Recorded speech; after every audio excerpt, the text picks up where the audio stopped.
decision making is a muscle. People think it's a skill that can be learned or like an art that can be studied. Decision making comes from practice. Like if you're trying to build a muscle, if you want a bigger bicep in the gym, you're going to go to the gym and you're going to lift the weight, right? Decision making is no different. So if you don't have any practice making decisions, you're going to make poor decisions. It's all a feedback loop. You make a decision, you see what happens, and you adjust your next decision. So as a business manager, it's your job to kind of create and see who can become good decision makers by letting them practice with low stake decisions early on. So they come to me, they'll say, hey, Nick, I got a problem. This, that, or the other happened with this customer. I don't know what to do. And I'll respond to them and say, and look, this is the why in the road as a business owner, where you have two options. You can say, get out of my way, I'm going to do this. That's what most business owners do.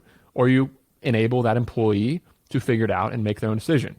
It's easier in the moment to go and just say, get out of my way, I'm going to solve this problem. That's what most people do who are running a business. My strategy is, okay, I'm going to get a look into this person's brain and make them think about this. So I'll respond with questions right away. Oh, I know that seems like a pretty big problem. What would you do about it? What's your potential solution? What are our goals here? What are the factors? What's most important? I'll ask those 5 questions in the span of a 5-minute conversation, and 2 things happen. Number 1, the employee starts to think for themselves. They understand that they can't just go to Nick and dump the problems on Nick. They're not going to be able to do that.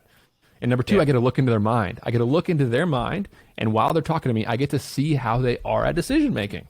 And then I can enable them to make more decisions. If somebody comes to me 3 or 4 times and says, hey, Nick, I got the same problem. They're having the same conversation with me. It's pretty clear to me that they're in the incorrect role. They should not be in a role that requires decision making. And a lot of people can't do this. Decision making is incredibly hard. 60% of people in America make horrible decisions. That's why they have $500 or less in their checking account, period. Okay? So you need to find the people who are good at making decisions by letting them start to talk through it. So some employees will come to me and they'll say, hey, Nick, I got a problem with X, Y, and Z customer. What do you do? And I'll do this exercise and I'll have them think through it. And their responses are kind of meh. I don't really understand that they get it. Next week, the same question comes to me again. And they're coming back to me asking the same thing. The next week, the same thing. The next week, the same thing. It's clear that that person is in over their head and they need to get out of that role of decision making. But every now and then, an employee will come to me and they'll say, hey, Nick, I got a problem with X, Y, and Z customer. What would you do?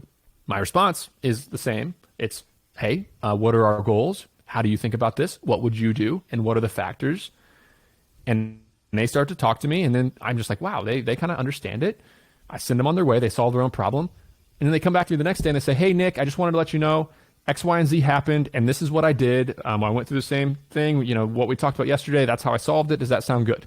Yeah, good job. Or sometimes they'll do that and it'll be all wrong. And I'll be like, whoa, you were not supposed to do that. That's a horrible decision. Demotion. The trust level drops.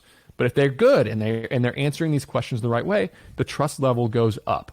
And as the trust level goes up, me as a business owner, I can have more faith in that customer or that employee. I can enable them to make more decisions, and I can just make those decisions a little bit higher stakes, a little bit higher stakes. And I'm the entire time I'm getting a look into their mind. They're getting practice making decisions, and then I can enable them to kind of grow and do more and more inside of my company.